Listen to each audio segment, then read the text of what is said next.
Lila et Tom ont envie de gagner un peu d'argent. Ils postulent pour travailler sur un stand du marché de Noël où l'on confectionne et vend des mannelots. Pour choisir lequel sera embauché par le boulanger, celui-ci leur demande un échantillon de 12 mannelots. Tom et Lila disposent de la même quantité de pâte et elle sera entièrement utilisée. Après les avoir tous pesés, le boulanger décide d'embaucher Lila. Donc on a deux séries statistiques, celle qui correspond à Tom et celle qui correspond à Lila. Qu'est-ce qu'on étudie ici? La population, ce sont les différents mannelots. Donc elle est au nombre total de 12. Par conséquent, on a donc un effectif total de 12. Donc j'ai mis ici dans la cellule A5 et la cellule A6. Effectif total de 12. Qu'est-ce qu'on étudie de ce caractère qui est les mannelots? Le caractère qu'on étudie, ça va être la masse de chaque manelot. Donc ici, les valeurs prises par la masse des 12 mannelots de Tom, et dans ces cellules-là, la masse prise, ou les différentes masses prises par les mannelots de Lila. Donc quand on étudie et qu'on veut comparer deux séries, puisqu'ici on nous demande pourquoi est-ce qu'il a embauché Lila, on pense tout de suite à déterminer les différents indicateurs statistiques. Les indicateurs que vous connaissez, c'est la moyenne, médiane, quartile, l'étendue, également l'intervalle interquartile. Donc, on va commencer par calculer la moyenne. Pour calculer la moyenne, donc sans utiliser la fonctionnalité ici, moyenne que propose le tableur, on va entrer, donc on va faire la somme de toutes les valeurs. Donc, égal, pour entrer la formule, on va écrire somme, et on insère ici la plage qui va de la cellule C5 à la cellule C16, et on divise par l'effectif total. Soit je mets 12, soit je clique sur la cellule A6 qui correspond à mon effectif total. Je fais exactement la même chose pour Lila. Donc, somme de toutes ces valeurs, et je divise par l'effectif total. On obtient donc une moyenne dans les deux cas de 113.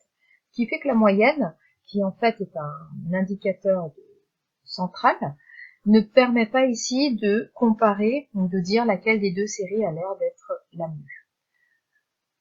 Cette moyenne 113, qu'est-ce qu'elle veut dire? Elle veut dire que si les différentes masses des mannelots étaient réparties, étaient distribuées équitablement, chaque manelot aurait une masse de 113. Donc en prenant 12 manelots avec une masse de 113, on va obtenir exactement la même quantité. Ensuite, donc, on va essayer de calculer la médiane. La médiane, pour la calculer, comme on a un effectif total de 12, on va faire 2 paquets de 6. Ça permettra d'avoir 50% des valeurs dans chacune des deux sous-séries. Donc, pour avoir le rang de la médiane, il va s'agir donc ici de faire la moyenne entre la 6e valeur du caractère et la 7e valeur. Pour ça, il faut que les valeurs soient rangées dans l'ordre croissant. Donc, on va déjà utiliser une autre fonctionnalité du tableur qui est de trier les valeurs. Je sélectionne les différentes cellules, je les copie, CTRL-C. Ensuite, je cherche la fonctionnalité trier du plus petit au plus grand.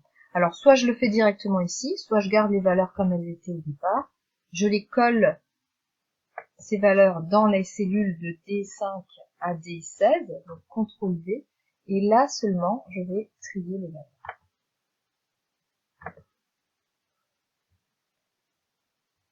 Il me demande si je veux étendre la sélection. Non, je garde la sélection que j'ai déterminée.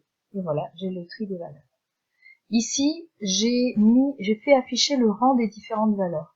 Donc, premier, c'est le rang 1. La deuxième, c'est le rang 2, forcément. Là aussi, j'ai entré une formule en mettant donc 1 plus, ou plutôt en mettant B5, la cellule précédente, plus 1, et j'ai étiré après cette formule. Donc là, mes valeurs sont rangées dans l'ordre croissant. 6e valeur, je regarde ici, c'est 106. 7e valeur, c'est 115. Donc pour calculer la médiane, je vais faire la moyenne entre ces deux valeurs.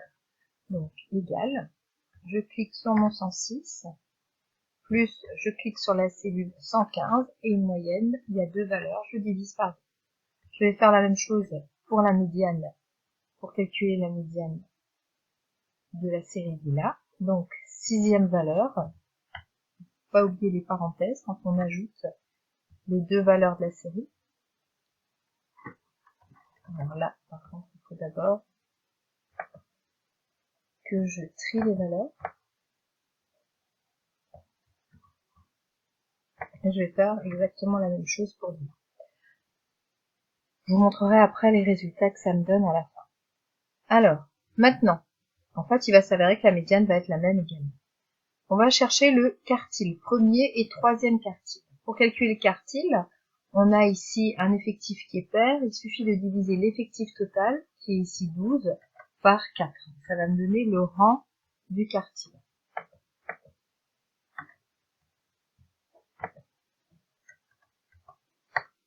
Donc, le rang est de 3, ce qui veut dire que le quartile est la troisième valeur lorsque les valeurs sont rangées dans l'ordre croissant. Donc, mon quartile ici vaut 105 pour la première série.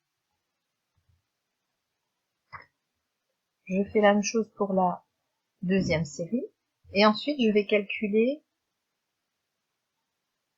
le troisième quartile. Alors, le rang du troisième quartile, donc je reprends, c'est 3 fois l'effectif total divisé par 4, ou alors je regarde pour avoir les 3 quarts, donc les 75% des valeurs inférieures à ce quartile, à ce rang.